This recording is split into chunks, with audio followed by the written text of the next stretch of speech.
Oke, teman-teman, di sini saya mau share informasi aja mengenai ya seperti judulnya, tips and trick mendaftar menjadi pengawas TPS.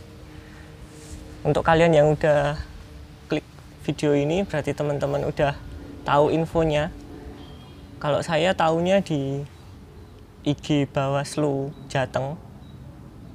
Terus kemudian karena saya tinggal di Kabupaten Boyolali, saya follow up lihat di IG Bawaslu Boyolali, Bawaslu Kabupaten Boyolali.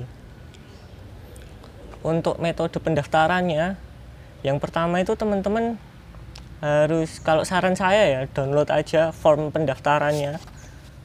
Ini PDF-nya itu di IG-nya Bawaslu Jateng, atau nanti saya kasih linknya di deskripsi. Nanti teman-teman setelah di-download, nanti jangan langsung teman-teman print out setelah di-download. Teman-teman isi langsung aja lewat komputer atau handphone, pakai Word atau Pro Nitro, isi biodatanya. Setelah lengkap, nanti baru di-print out. Jadi teman-teman waktu pendaftaran nggak usah nulis pakai tangan. Kalau tulisan tangan saya jelek sih, jadi saya pilih pakai ketik komputer aja. Saya pakai Pro Nitro buat edit PDF-nya.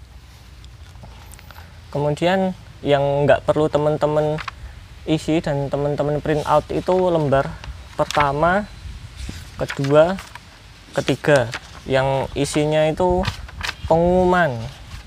Lembar pertama sampai di tanda tangannya Pokja, pembentuk pengawas TPS, itu nggak perlu diisi, nggak perlu di print out. Yang perlu teman-teman isi dengan baik dan benar itu mulai di lembar 4, surat lamaran pendaftaran, sampai yang terakhir. Terus di sini di lembar keempat, surat lamaran pendaftaran, di sini ada pengumuman Panwaslu Kecamatan, titik-titik, nomor titik-titik, tanggal titik-titik. Nah, ini bisa teman-teman isi kalau teman-teman udah ngelihat pengumuman di Panwaslu Kecamatan masing-masing. Nanti di sana di pengumuman tersebut nanti ada nomor pengumumannya sama tanggalnya. Nanti teman-teman bisa isi di sini. Kemudian metode pendaftarannya, syarat-syaratnya cukup mudah ya. Yang pertama itu ini, di print out. Kemudian ijazah, fotokopi ijazah yang sudah dilegalisir. Kemudian foto 3x4, foto terbaru berwarna 2 lembar, sama materai 6.000. Itu nanti berkas-berkasnya dimasukkan di amplop map warna hijau. Nanti rangkap 2, yang satu itu fotokopian. Jadi berkas ini teman-teman sudah tanda tangani, diberi materai, tanda tangan di atas materai, berkas-berkasnya sudah lengkap, berupa itu tadi, dimasukkan ke dalam map warna hijau. Nanti dirangkap 2, yang satu untuk yang aslinya, yang kedua untuk yang fotokopiannya. Jadi itu tadi ya, berkasnya rangkap 2. Map pertama isinya yang asli, map kedua yang fotokopi.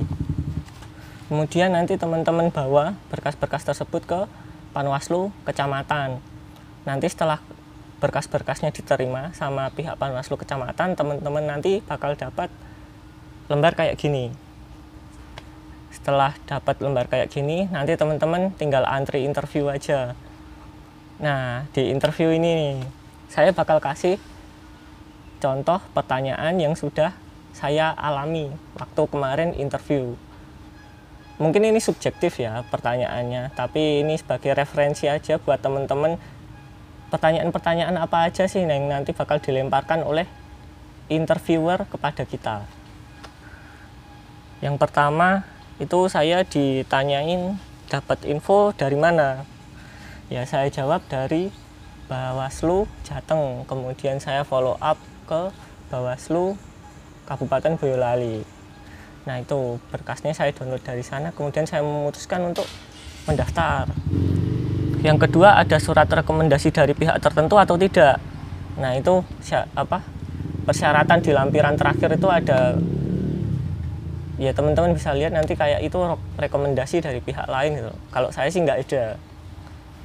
Kemudian ditanyain mau melamar untuk TPS nomor berapa. Kalau saya sih jawabnya bebas. Saya mau ditempatkan di mana saja, saya bersedia.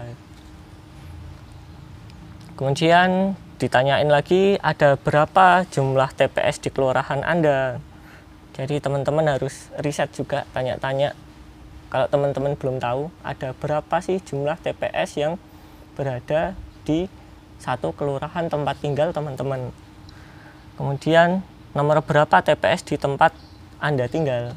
Nah, di tempat tinggal teman-teman itu TPS-nya itu nomor berapa. Kemudian ini yang saya nggak tahu, siapa ketua Panwaslu kelurahan Anda. Saya nggak tahu sih siapa ketua Panwaslu kelurahan saya, soalnya saya juga jarang di rumah sebetulnya sebelum ini. Kemudian nama kepala desanya siapa di kelurahan Anda. Tanggal berapa sih pilkada akan diselenggarakan. Nah, selanjutnya apa sih tugas, wewenang, dan kewajiban pengawas TPS. Nanti teman-teman bisa browsing kalau itu. Sebutkan contoh pelanggaran yang sering terjadi ketika di TPS, ketika berlangsungnya pemungutan dan penghitungan suara. Nah, itu juga harus browsing-browsing dulu, itu riset-riset dulu. Kemudian yang selanjutnya, sudah tahukah Anda berapa lama nanti Anda akan bekerja sebagai pengawas TPS? Kalau saya sih jawabnya kemarin tidak tahu. Kemudian selanjutnya, sudah tahukah Anda nominal gaji yang akan Anda terima? Kalau saya sih jawabnya di pertanyaan ini, ya yang penting saya dapat aktivitas dulu. Selanjutnya, bersediakah Anda untuk melakukan pengawasan hingga larut malam jika diperlukan? Ya, saya jawabnya sih, oke, saya bersedia. Tapi ya teman-teman jawabnya yang formal, yang bagus, ya yang mencerminkan rasa respect, menghormati interviewer. Kemudian saya juga bertanya-tanya sih, sebetulnya bisa keterima nggak sih tanpa adanya rekomendasi dari pihak tertentu.